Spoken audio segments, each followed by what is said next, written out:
കല്യാണം കഴിഞ്ഞ എന്ത് ചെയ്യടാ? സദ്യ ഉണ്ണും. അത് കഴിഞ്ഞിട്ട് പായസം കുടിക്കും. അത് കഴിഞ്ഞിട്ട് ഇല എടുത്ത് കളയും.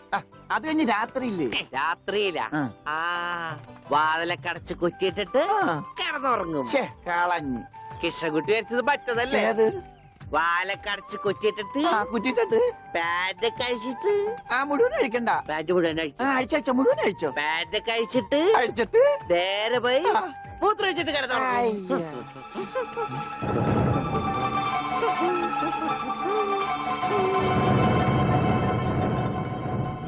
ഹായ് ഗോപി.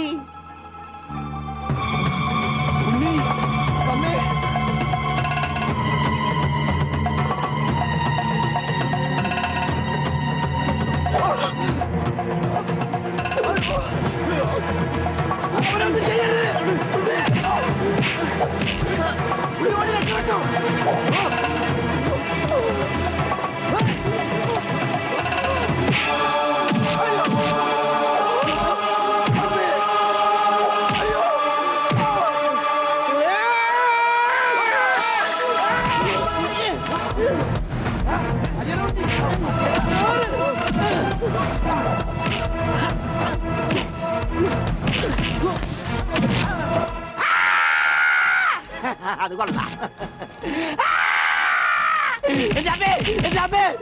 നിർത്തിയിരിക്കണ, എന്നാലല്ലേ ശ്വാസം വിടാൻ പറ്റുള്ളൂ. ഈ സ്പൈഡർമാനൊക്കെ സമ്മതിക്കണം.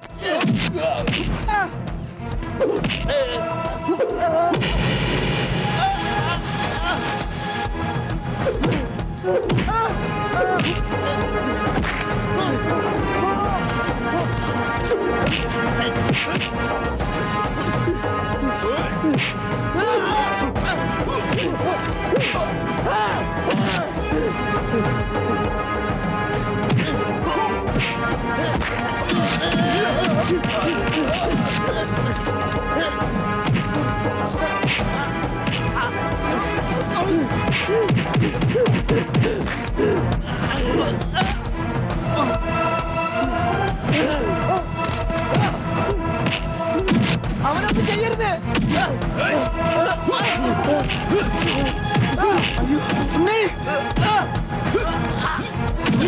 അവനെ തല്ലരുത്, അവനെ തല്ലരുത്, എന്നെ തല്ലരുത്.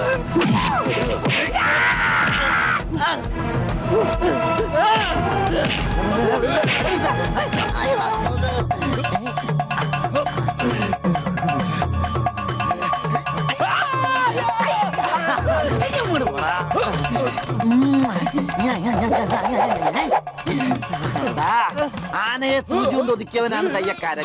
പിന്നെയാണ് നീയൊക്കെ.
ഈശ്വരൻ നമ്മളെ കൈവിടില്ല. നീ സമാധാനായിട്ടിരിക്കുക, അവനൊന്നും സംഭവിക്കില്ല, എനിക്ക് ഉറപ്പാ.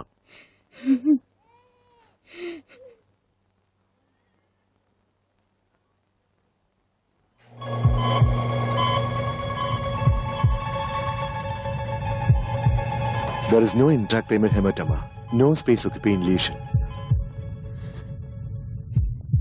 ഡോക്ടറെ, ഉണ്ണി. Don't worry, പേടിക്കാനൊന്നുമില്ല. He'll be all right. ഉടനെ റൂമിലേക്ക് കൊണ്ടുവരും. അപ്പൊ കയറി കണ്ടോളൂ.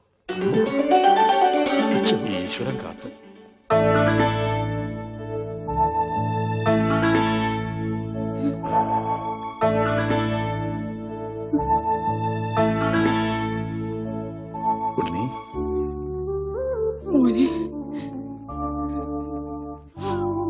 ഇവരെയൊക്കെ മനസ്സിലായോ? അച്ഛൻ, അമ്മ, ദേ അമ്മു.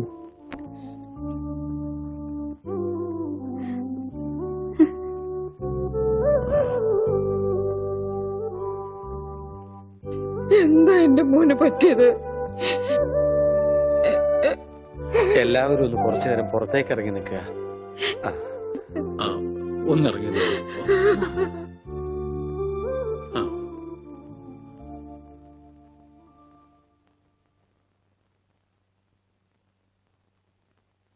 എന്താ നിനക്ക് ആരെയും തിരിച്ചറിയാൻ കഴിയുന്നില്ലേ? അവര് എവിടെയോ ഒരു ഓർമ്മ പോലെ. പക്ഷേ അവരൊന്നും എന്റെ ആരുമല്ല. ഉണ്ണി, നീ എന്തായി പറയുന്നത്? ഉണ്ണിയോ? എന്റെ പേര് ഉണ്ണി എന്നല്ല, വിഷ്ണു. എന്റെ വീട് ബാംഗ്ലൂരാ. എന്തിനാ ഇങ്ങനെ വിഷമിക്കണേ? അവന് നല്ല മാറ്റമുണ്ട്, കണ്ടില്ലേ? എന്നാലും അവൻ നമ്മളോടൊന്നും അതൊക്കെ മിണ്ടിയില്ലല്ലോ. ശരിയായിക്കോളും. എന്തോ നല്ലൊരു ലക്ഷണം കാണുന്നു. ഇതൊന്നും നേരത്തെ ഉണ്ടായിരുന്നല്ല. ആരോ മനഃപൂർവ്വം ചെയ്തതാ, നിങ്ങളെയൊക്കെ കബളിപ്പിക്കാൻ. എന്റെ കർത്താവേ, ഇതൊക്കെ ഞാൻ അവരെ എങ്ങനെ പറഞ്ഞു മനസ്സിലാക്കും? ഇതറിഞ്ഞ അമാഷി ചങ്കുമുട്ടി ചത്തുപോകും. നിനക്ക് വേണ്ടി സ്വന്തം ജീവിതം നൽകിയ ഒരു പെൺകുട്ടിയുണ്ട്. ഇതൊക്കെ അറിഞ്ഞ ആത്മഹത്യ കുട്ടി.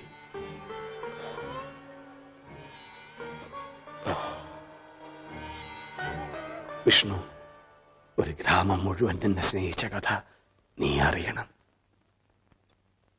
എല്ലാവരുടെ വലിപ്പം ഒരല്പം കുറഞ്ഞോ കുഞ്ഞൊരിച്ചേട്ടാ? 4 കൂടെ വലിച്ചു കയറ്റ്. അപ്പൊ എല്ലാവരുടെ നീളെ കൂടുവന്റെ പാപ്പാനെ. സത്യം. അല്ല, ഞാനൊന്ന് ചോദിക്കട്ടെ, എന്താണ് ഈ സദ്യയുടെ ആവശ്യകത? ഇതൊരു പാഴ്സലമല്ലേ? എടാ ഓമനക്കുട്ട, നീ സാമ്പിൾ മെടുക്കുന്നത് കേട്ടിട്ടുണ്ടോ? അതുപോലെ വരാനിരിക്കുന്ന കല്യാണത്തിന്റെ സാമ്പിൾ സദ്യയാണിത്. എന്നാ കല്യാണത്തിന് സാമ്പിൾ അങ്ങനെ നടത്തിക്കോ. ഒരു നല്ല ദിവസമായിട്ട് ഇങ്ങനെ ഇടം തിരിഞ്ഞു നിൽക്കാതെ വന്നിരുന്നു. എനിക്ക് വേണ്ട. വേണ്ട, അതൊക്കെ ആദ്യം അടുക്കളന്ന് വഴിയും കഴിഞ്ഞു. സദ്യ ഇത് മേടിച്ചു വിളമ്പടാ. മറ്റേ ഭാസ്കരന് കുറച്ച് നാരങ്ങച്ചാർ കൊടുക്കൂ. പേ പിടിച്ചിട്ട് അവിടെ ദുഷ്ടൻ. ലക്ഷ്യ പുളിശ്ശേരി ആയാലോ?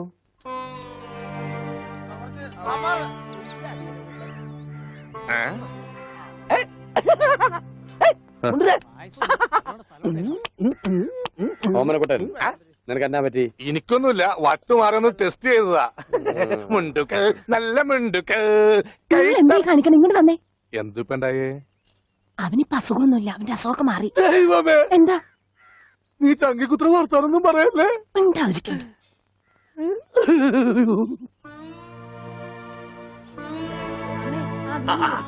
ഇവിടെ ഇരിക്കുകയാണോ? അവിടത്തെ ഊണ് തുടങ്ങി. എന്താ മോനെ വല്ലാതെ? എന്താ ചോ? ഒന്നുമില്ല, യാഥാർത്ഥ്യത്തിലേക്ക് ഇറങ്ങി വരുമ്പോ ചിലർക്ക് ഇങ്ങനെയൊക്കെ ഉണ്ടാവും. അതൊന്നും കാര്യമാക്കട്ടെ. ഞാനങ്ങ് പേടിച്ചു. ഇനി പേടിക്കാനൊന്നും ഇല്ല മാഷെ. മുഹൂർത്തം കുറിച്ച് കിട്ടി. ഇടവം 10 രാവിലെ 9:30ക്കും 10നും ഇടയ്ക്ക്. ഓ ഈശ്വര, ഇനിയെല്ലാം മംഗളായിട്ട് നടന്നാ മതി. ജാതകം കണ്ടപ്പോ തന്നെ ജ്യോത്സ്യര് പറഞ്ഞു ശ്രീരാമന്റെ നക്ഷത്രമാണ്. അതെ, വനവാസം കഴിഞ്ഞു. ഇനിയിപ്പോ സീത ഇങ്ങോട്ട് കിട്ടിയാ മതി. നടന്ന് ക്ഷീണിച്ചതല്ലേ, കൈയോടെ ഊണ് കഴിച്ചാട്ടെ. മോനെ വന്നേ. അച്ഛോ,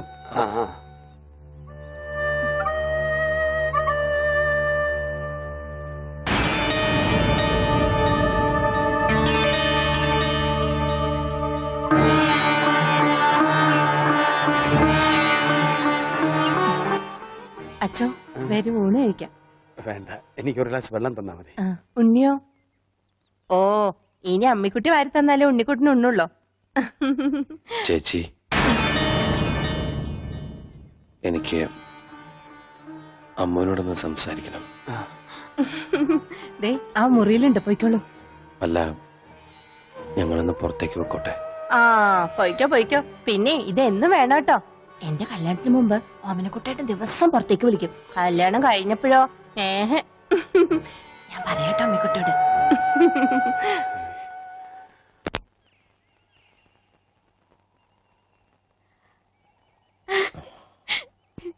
ഇപ്പൊ ഓടാൻ തോന്നുന്നുണ്ടോ?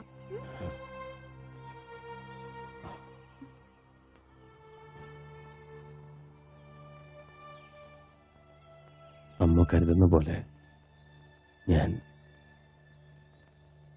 മാഷിന്റെ മോൻ ഉണ്ണിയല്ല. ബാംഗ്ലൂരിലെ മഹേശ്വരൻ തമ്പി എന്ന ക്രിമിനലിന്റെ മകനാണ് ഞാൻ.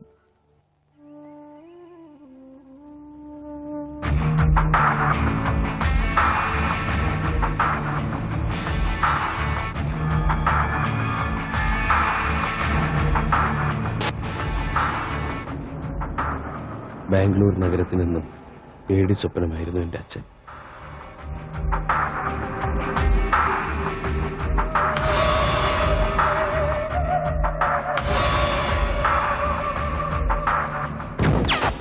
മഹേശ്വരൻ തമ്പി അറിയാതെ ഒരു കരിയില്ല പോലും അനങ്ങില്ല.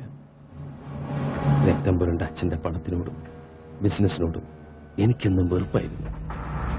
അതുകൊണ്ട് തന്നെ ഞാൻ അച്ഛനിൽ നിന്ന് ഓടി അകലാൻ ആഗ്രഹിച്ചു. എനിക്ക് ലഭിക്കാതെ പോയ സ്നേഹവും പരിഗണനയൊക്കെ കിട്ടിയത് അനാഥാലയത്തിൽ വളർന്ന ഒരു പെൺകുട്ടിയിൽ നിന്നാണ്, ഗൗരി. ഞങ്ങളുടെ സ്നേഹം എൻ്റെ സ്വകാര്യതയിൽ ഞാൻ അനുഭവിക്കുന്ന ഏറ്റവും വലിയ ആനന്ദമായി മാറി.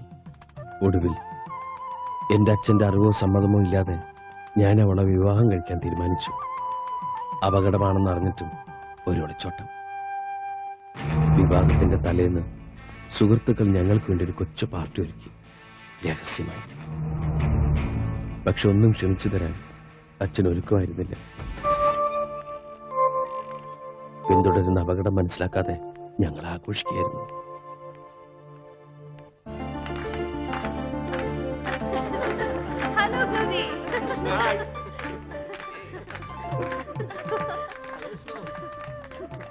നാളെ നിങ്ങൾ വിവാഹം കഴിഞ്ഞാൽ പിന്നെ നിന്റെ അച്ഛന്റെ കണ്ണത്താ ദൂരത്തേക്ക് നിങ്ങൾ രണ്ടാളും കൂടി പറക്കും. അതുകൊണ്ടാണ് ഇങ്ങനൊരു പാർട്ടി. താങ്ക്സ്. അടുത്തായിട്ട് നിങ്ങൾ എനിക്ക് ചെയ്യേണ്ട ഒരു ഉപകാരം എന്റെ പേടിയൊന്ന് മാറ്റാന്നുള്ളതാ. ചുമ്മാ നിന്ന് വിറക്കുക. ശരിയാ, എനിക്കിങ്ങനെ വിഷ്ണുവിനെ പോലെ കരിങ്കല് പോലെ നിൽക്കാൻ പറ്റുന്നില്ല. ഇതൊക്കെ വിഷ്ണുവിന്റെ അച്ഛൻ അറിയുമ്പോ എന്താ ഉണ്ടാവാൻ നിങ്ങൾക്കൊക്കെ അറിയാലോ. ഏയ്, അതോർത്ത് പേടിക്കണ്ട. വളരെ രഹസ്യമായിട്ടാ കാര്യങ്ങളൊക്കെ ചെയ്തിരിക്കുന്നത്. വിഷ്ണുവിന്റെ അച്ഛൻ ഇതൊന്നും അറിയാൻ പോകുന്നില്ല. ഗൗരി ധൈര്യമായിട്ടിരിക്കുക.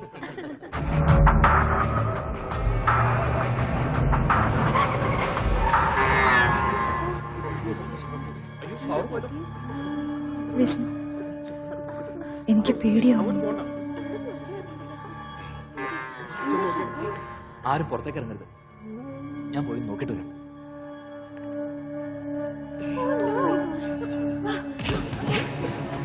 വിഷ്ണു, രക്ഷപ്പെട്ടോ!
എന്ത് പറഞ്ഞ സമാധാനിപ്പിക്കണ്ടെന്നറിയില്ല.